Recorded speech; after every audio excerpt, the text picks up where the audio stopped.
Estamos começando mais um ProsaCast, eu sou o Nilmar Olímpio, sejam todos bem-vindos. Desde já eu agradeço você, meu amigo, minha amiga que nos assiste. Muito obrigado pela sua audiência. Já peço também que você se inscreva no nosso canal no YouTube do ProsaCast. Lá tem vários conteúdos diversificados. Ativem também o sininho lá das notificações, que a hora que os vídeos saírem, você será avisado pelo YouTube. E hoje eu estou recebendo aqui a doutora Karina Corrêa Embraim, ela que é médica do NEP e também ela é médica do NEP do Consamu de Cascavel. Isso? Falei certo? Tudo bem, Karina? Seja bem-vinda aqui ao canal do ProsaCast. É um prazer te receber aqui. Obrigada, Nilmar. Obrigada pelo convite. Estou bem feliz de estar aqui hoje, contribuindo, né, para trazer um pouquinho de conhecimento para a população e para a gente conversar, bater um papo. Como a gente estava falando em off, né? Às vezes muitas pessoas não sabem qual é a real função do SAMU e do SIAT, então é bacana ter esse papo para tirar muitas dúvidas da população, né? Com certeza. A diferença, né, entre SAMU e SIAT, muitas vezes a população se confunde um pouco, né, tem um pouco de dúvidas, enfim, né, nós estamos aqui para atender, obviamente, todas as urgências, mas existe realmente uma diferença entre os dois. Ok. Mas me diz uma coisa, você é médica, dentista, professora e que horas que você dorme? Não me faça essa pergunta. Essa pergunta é difícil. É difícil conciliar? Olha, assim, é difícil conciliar porque eu faço bastante coisas diferentes, né? A minha rotina é bem pesada. Mas eu já acostumei tanto, e assim, a minha vida sempre foi uma loucura que para mim não é tão assim, sabe? Tão difícil assim. Mas é corrido. Aí a gente tá falando também sobre sono, né? Daí você consegue dormir bem também nessa correria? Olha, eu durmo pouco. Eu durmo poucas horas, mas eu durmo bem, assim, eu consigo dormir nas poucas horas que me restam, eu consigo dormir. Sono de qualidade. Sono de qualidade. Uhum. E como que começou essa vontade? Quando que você entrou para medicina? Você é aqui de Cascavel? Conta um pouquinho pra gente aí a tua história. Tá, vamos lá. Então, assim, eu sou dentista de formação inicial, né? Primeiro eu fiz odontologia.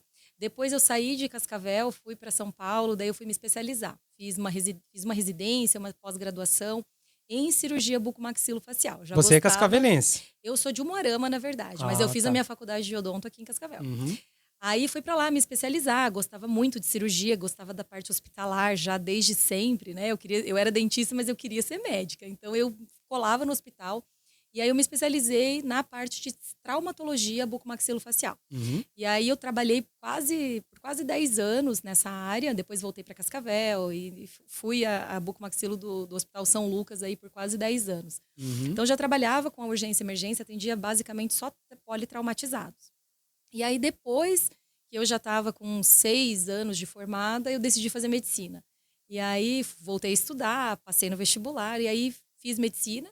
Depois da medicina, fui fazer cirurgia geral. Então, aí eu continuei na cirurgia geral e trabalhando na urgência, na emergência, a vida inteira, assim, praticamente. Em hospitais daí? Em hospitais. Uhum. E quando que você entra pro SAMU? E aí, agora eu tô, acho que quase 6 anos no SAMU. Com 4 anos de SAMU ali, nós tivemos o ano passado o nosso ex-chefe, né, o nosso ex-idealizador aqui do nosso SAMU, Uhum. que era o Dr. Rodrigo Nicásio, e ele me incumbiu, ele foi embora de Cascavel e me deixou a incumbência, né, essa bomba, que era indicar meu nome para o cargo de diretoria técnica médica do SAMU Oeste aqui da nossa região. Então, assumi esse cargo, fiquei por quase um ano, agora saí faz pouco tempo, e agora permaneço como coordenadora médica do NEP, que é o nosso núcleo de educação permanente do CONSAMU. Nós atendemos 43 cidades hoje, 43 municípios, e a nossa função basicamente é capacitar todas as equipes que que entram para o serviço do SAMU, né? A parte técnica, assim, de ambulâncias mesmo, de médicos, técnicos de enfermagem, enfermeiros, condutores, socorristas. E você que ministra esses cursos? Nós temos, na verdade, assim, existe uma capacitação que é formalizada pela legislação, né, do próprio serviço SAMU, que existe no Brasil inteiro. Então, existem vários NEPs, assim, cada SAMU tem o seu próprio NEP, estruturado, né, de maneiras diferentes. Então, hoje eu estou na coordenação médica. A gente tem a parte da diretoria do NEP, que é feita por uma enfermeira, né, enfermeira indiara, e eu coordeno a parte médica. Então, assim, eu sou responsável por treinar, capacitar, reciclar todos esses profissionais Então, o serviço não para, porque além disso, né, o SAMU tem uma gestão compartilhada com algumas UPAs e alguns hospitais. Então, são mais algumas UPAs e mais alguns hospitais que a gente também faz essa administração dos treinamentos técnicos. E você já treinou bastante gente, mais de 2.000 pessoas? Por aí. Além dos alunos, né? Eu sou professora da medicina, fiquei incumbida também de assumir o cargo, que era do Dr. Rodrigo, também da urgência e emergência da faculdade da FAG. Então, hoje eu também também dou aula para urgência e emergência, que é no 4º ano de medicina, e depois no estágio do SAMU, no último ano, ali na finaleira, quando eles estão para se formar, eles passam daí no SAMU com a gente dentro das ambulâncias também, dentro da regulação médica. Que bacana, hein? Eu não sei se eu te perguntei, e a parte disso você tem a sua clínica.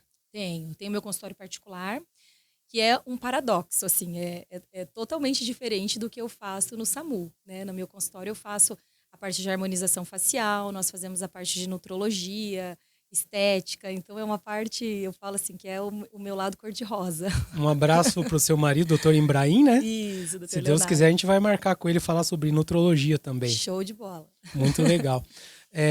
Doutora Karina, então vamos lá. Qual que seria a diferença do SAMU para o CIAT? Então vamos lá. Gente, o SAMU é um atendimento de urgência e emergência geral. Nós dividimos em 2 grandes áreas, assim. A parte clínica, que seria o SAMU, então tudo que for assim, parada cardíaca, crise convulsiva, um mal-estar geral, infarto, AVC, tudo que o paciente pode ter de sintomas clínicos. Então, tá em casa, teve um mal-estar, teve um desmaio, um surto psiquiátrico, tudo quanto é tipo de ocorrência nesse sentido. O CIAT é um serviço destinado para atender trauma, especificamente de trauma. Então, os acidentes automobilísticos, motociclísticos, é o CIAT que atende. Uma queda de altura, por exemplo, um choque elétrico. Então, e essa parte fica com o CIAT, né? São ocorrências em menor volume.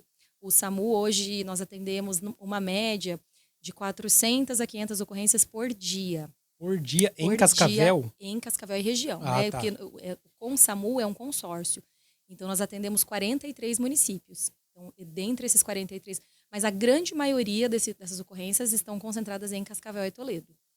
Então, é bastante ocorrência. Para quem trabalha na regulação médica, que é o médico que define, assim, que ambulância que vai, que fica no telefone ali todo dia, é um serviço bem desgastante, é um trabalho bem pesado, porque imagina, você examinando um paciente pessoalmente já é difícil. Já é difícil. Imagina você ter que fazer isso por telefone, definir o grau de urgência, definir para quem que vai a ambulância, né? A gente não tem ambulância para todo mundo.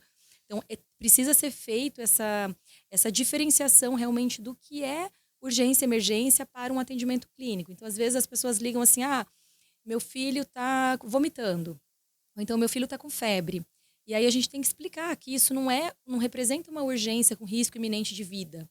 Então, às vezes, as pessoas ficam bravas, acham que a gente não quer mandar ambulância, mas não é. A gente precisa priorizar os atendimentos mais graves para que a gente consiga atender todos que realmente precisam. Então, 2 tópicos. As pessoas teriam que estar mais atentas quando ligar para o SAMU ou o CIAT, que vocês devem atender tudo embolado e acabam passando para os outros até explicar, né? Deve ser complicado. E o que eu ia falar também sobre o CIAT ele é do Estado? O CIAT é do Estado, ele é um braço do Corpo de Bombeiros, né? Então, assim, é como se fosse assim, é um braço do Corpo de Bombeiros espalhados em algumas regiões do Paraná. Aqui em Cascavel nós temos o CIAT com médico, então nos ajuda muito também. Porém, é o SAMU, nós que fazemos a regulação das vagas do CIAT. Então, por exemplo, o CIAT vai atender um acidente, eles passam a ocorrência para a gente através do rádio, e no rádio a gente determina para onde vai. A gente define o destino final desse paciente. Tanto entre vocês ali. Entre nós. Então, tanto o CIAT de Cascavel quanto o CIAT de Toledo. Então, além de todas essas ocorrências, a gente ainda contabiliza as ocorrências do CIAT junto, porque nós que fazemos a regulação dessas vagas. Tá certo. Então, como você estava falando do outro lado, eu estou ligando para o SAMU. Qual que seria o procedimento, então, padrão de vocês? Como que funciona? Então, funciona assim. A partir do momento que você ligou no SAMU, vai cair como se fosse a nossa telefonista, né? A gente chama de TARM. Então, a telefonista ela vai pegar as informações iniciais. Às vezes, as pessoas ficam um pouco aflitas nesse momento. Sim, desespero, né? Desespero, porque às vezes está ali atendendo uma emergência, um familiar que está caído, perdeu consciência. A gente tem várias situações diferentes. E nesse momento, às vezes, a população tem um pouco de dificuldade de entender que a gente precisa pegar informações básicas, como endereço completo. Sempre a gente pega um ponto de referência junto, o telefone, que hoje já tem registrado ali no próprio sistema de telefonia, e o que é essa ocorrência. Então, assim, o telefonista, ele pega essas informações básicas, porque, assim, por exemplo, se cai a ligação. Se cai a ligação, eu preciso saber, pelo menos ter um endereço para saber para onde que eu vou mandar essa ambulância. A gente recebe muitos trotes. Sabe que a gente está entrando agora no final do ano e dezembro é o mês que a gente mais recebe trotes. E o ano passado, só em dezembro, no ano inteiro, a gente recebeu mais de 200 trotes. E em dezembro, quase 50% desse volume total de trotes acontece em dezembro. A gente não sabe se é porque tem muita criança que está de férias, mas a grande maioria dos trotes são feitos por adultos, por incrível que pareça. Então, além de tudo isso, a gente precisa definir se essa ligação é real ou não. Então, esse primeiro momento ali, a população precisa entender que é super necessário essas informações estarem bem descritas na ocorrência para que a gente consiga agilizar também o atendimento. Então, o TARM atendeu, pegou essas informações iniciais e aí ele vai te perguntar, olha, o que está acontecendo? Ele vai falar, o meu pai está com dor no peito. Então, ele vai abrir uma ocorrência lá, dor no peito. Ele não é da área da saúde, então, assim, ele coloca a primeira informação que o solicitante está passando para ele. Dali, ele já transfere a ligação para o médico da regulação. Então, essa ocorrência vai entrar como prioridade ou não. Então, assim, uma dor no peito vai entrar como prioridade a um quadro de náuseas e vômitos, por exemplo, sabe? Então, aí o médico, às vezes, o médico recebe 5 a 6 ligações ao mesmo tempo. Nossa. Então, entra tudo na tela dele e ele precisa definir rapidamente quem ele vai atender primeiro para poder agilizar o atendimento. É questão de segundos, né? É questão de segundos. Então, é um trabalho, assim, muito estressante, sabe? Os médicos saem, assim, porque é muita coisa grave para definir. E aí, a partir do momento que entrou essa ligação para o médico, aí sim o médico vai conversar com essa pessoa, com o solicitante, e vai definir, vai tentar esmiuçar melhor o que está acontecendo para definir o tipo de recurso que ele vai acionar. A gente tem vários tipos de ambulâncias diferentes. Então, de acordo com o grau da urgência, de acordo com o que ele definiu ali, ele vai acionar uma ambulância de maior ou de menor complexidade. Então, dependendo do caso, em último recurso, o médico vai junto. Isso, porque nós não temos tantas ambulâncias assim com o médico. Então, ele precisa definir se é um caso específico para que o médico vá junto. Porque, às vezes, assim, se ele faz um acionamento indevido, por exemplo, se ele manda uma ambulância para um caso que não precisava de uma ambulância com o médico, às vezes, assim, o solicitante mente para a gente no telefone. Né? Ele mente a gravidade para ver se a gente vai mais rápido, enfim. E aí, o médico vai atender e nesse exato momento entra uma parada cardíaca que eu não tenho mais essa ambulância para atender. E o médico não estava lá. E o médico não está lá. Então, às vezes o pessoal acha que a gente está assim, com má vontade, mas não é, porque realmente precisa definir um critério de urgência adequado para cada caso. Não que aquele paciente não precise de atendimento, mas que a gente consegue definir um recurso de menor complexidade, por exemplo. Tem também as motos, né? Qual é a função delas? Quase eu não vejo, mas eu já vi elas saindo a pinote também. Aqui, as motos nós temos em Cascavel, são 2 motolâncias. A moto é sensacional, porque a moto, ela chega primeiro, mais que todo mundo, né? Ela consegue cortar o trânsito muito mais rápido.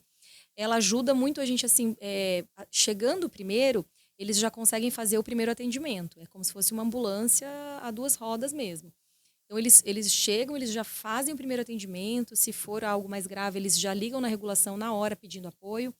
E eles também fazem o batedouro, né, que a gente chama. Então, assim, eles vão abrindo caminho para a outra ambulância. Então, assim, eles conseguem agilizar muito o trânsito para a gente. Às vezes, eles sempre andam em dupla, por segurança da equipe mesmo, mas às vezes a gente consegue separá-los de acordo com as ocorrências. Então, se tem uma necessidade de uma outra ocorrência, a gente separa e eles vão para os atendimentos. Eles nos ajudam muito, muito, muito. Assim, é muito legal ter as motolâncias aqui, sabe? E outra coisa, o que eu ia perguntar, por exemplo, você já os médicos já conseguem, às vezes, muitas vezes, resolver uma ocorrência no telefone? Consegue, nossa, muitas vezes. Muitas vezes o paciente precisa só de uma orientação médica. Uma outra coisa é que, assim, a gente tem as UPAs, né? Sim. As UPAs, elas são, como se fosse uma ambulância, só que sem rodas. Então, muitas vezes, como a gente não tem um número de ambulâncias para todo mundo que tem uma queixa, existem as UPAs, que são centros de atendimento de urgência e emergência. Então, às vezes, o que acontece? Algumas pessoas ligam querendo querendo ambulância para que elas possam ser atendidas mais rápido na UPA. Furar a fila. Para você ter ideia, mais de 80% dos atendimentos da UPA são atendimentos de fichas verdes, que a gente chama, que são fichas de baixíssima complexidade. São fichas que não são urgência e emergência. Então, só 15% realmente que é casos de emergência mesmo, que precisariam estar ali. O resto são pacientes assim, que não conseguiram a consulta no posto de saúde, ou que não estão tomando o remédio direito, tiveram algum sintoma. Então, isso tumultua muito o atendimento nas UPAs muitas vezes, né? Alguns períodos assim do ano, esses atendimentos estão bem cheios. Então, às vezes, eles querem que a gente mande ambulância para passar na frente ali do pessoal e ser atendido mais rápido. Mas eles têm que entender que a gente faz avaliação e, dependendo da avaliação do SAMU, a gente determina se é um grau que realmente precisa de um atendimento mais rápido ou se ele pode ir para a porta da UPA e esperar como outros pacientes. Meio sem noção, vamos falar, né? Me desculpa. Mas acontece, viu? Acontece. Outra coisa interessante, uma dúvida. Se eu estou na rua, presencio uma pessoa passando mal, qual é o meu procedimento que eu posso adotar? Porque normalmente quando acontece alguma coisa, todo mundo vira um enxame em cima daquela pessoa, né? Sim. Então, o que dá para fazer para dar uma amenizada até chegar o socorro, né? Sim. A primeira coisa que a gente fala é a segurança da cena. Então, assim, tomar muito cuidado, porque às vezes você está num trânsito, às vezes você está num ambiente um pouco hostil, que você não consegue garantir. Então, assim, primeira coisa é a segurança da cena. A gente fala isso também para as nossas equipes. Então, assim, verificar realmente se a situação que você está não apresenta nenhum risco, para você principalmente. Às vezes, acidente de trânsito acontece muito isso. As pessoas param para ajudar, param o carro de qualquer jeito e vem um outro veículo e acaba batendo e gerando mais um acidente, às vezes com outras vítimas. Então, a primeira coisa seria essa. O segundo item seria o quê? Chamar ajuda. E a chamar ajuda parece bobo, mas é uma coisa que às vezes gera muita dúvida nas pessoas. E às vezes algumas pessoas não conseguem executar uma tarefa simples porque fica na dúvida. Então, assim, por exemplo, alguém passou mal e você fala assim, pessoal, chama ajuda lá para mim. E a pessoa fica assim, mas eu vou ligar aonde? Que número que eu ligo? O pessoal não sabe se liga no 190, no 193, no 192, no 191. E aí fica aquele desespero. Às vezes você tem um monte de gente ao redor. O pessoal gosta de filmar, né? Ah, sim.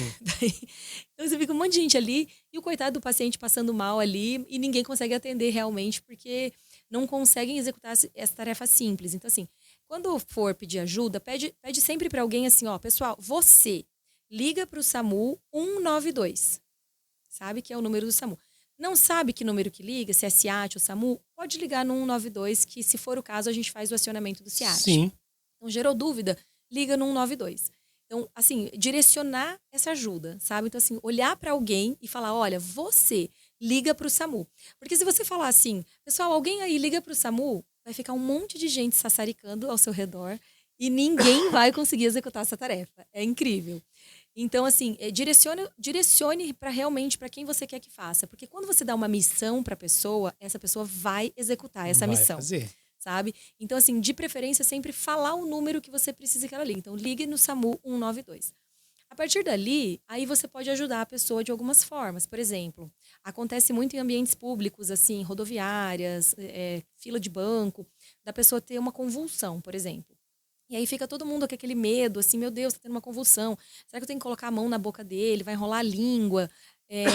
Tem várias coisas que as pessoas, as crenças populares, Sim. assim, né? Que a gente escuta lá dos nossos avós e acaba levando isso para a nossa vida. Então, assim, na verdade, o que a gente precisa fazer? Proteger a cabeça do paciente, né? Virar ele de lado, se for o caso, porque aí se ele vomitar, por exemplo, ele não tem risco de broncoaspirar.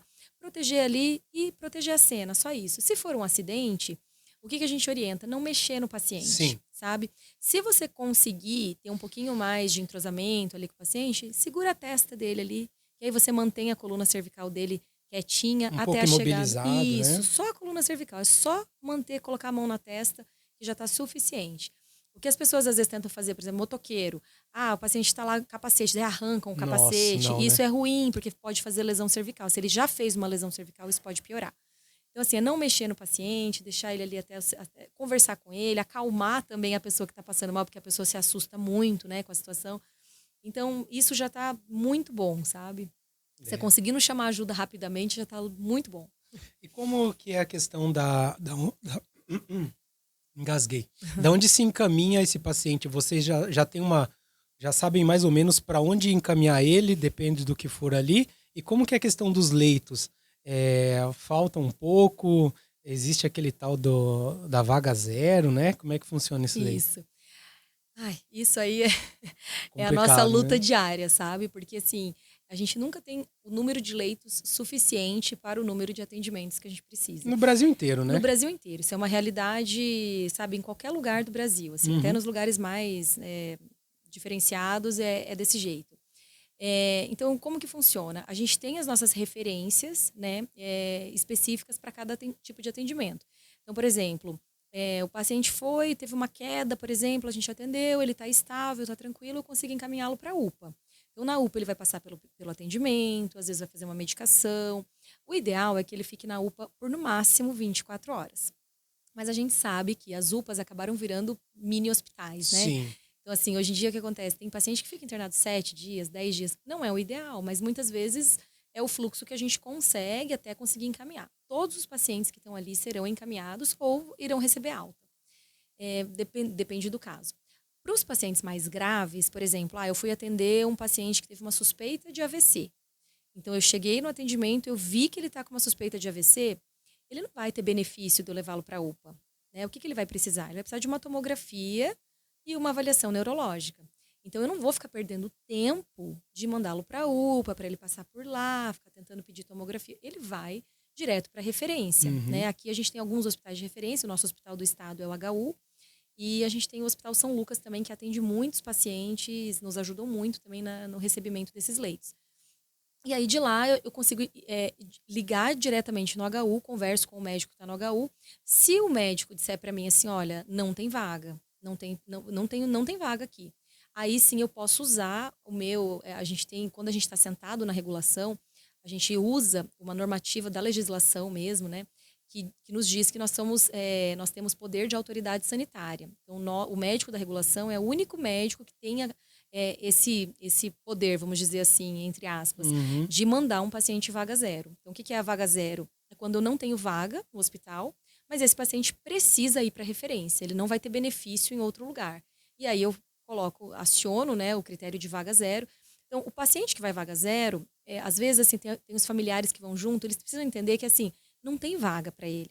Ele não vai chegar lá no hospital e vai ser colocado acomodado em um leito de hospital. Muito possivelmente ele fique no corredor do hospital, sabe? Se for um paciente que não tenha tanta gravidade assim. Se ele tiver muita gravidade, ele vai para a sala de emergência e não tem o que fazer, tem que deixar lá. Então, pra você ter ideia, assim, a sala de emergência cabem 3, 4 pacientes, a gente às vezes coloca 8, sabe? Olha, deve ser triste olhar, né? Então, assim, dependendo da época do ano, é muito sazonal também, sabe? Dependendo da época do ano, a gente tem, assim, um número de leitos. No Covid foi absurdo, né? Assim, a gente sofreu demais com isso, assim, de ter que ficar com o paciente na ambulância, porque não tinha vaga nem na UPA para mandar. Então, o Covid foi cruel, assim, sabe? Agora, lógico, né? As coisas vão mudando, a sazonalidade climática também ajuda bastante. Mas é sofrido. Então, esse critério de vaga zero é um critério que é somente o médico que está na regulação naquele momento que pode aplicar. O nosso estado, o Paraná, é um dos melhores estados do Brasil, né? Estamos também nas melhores cidades aí do Brasil.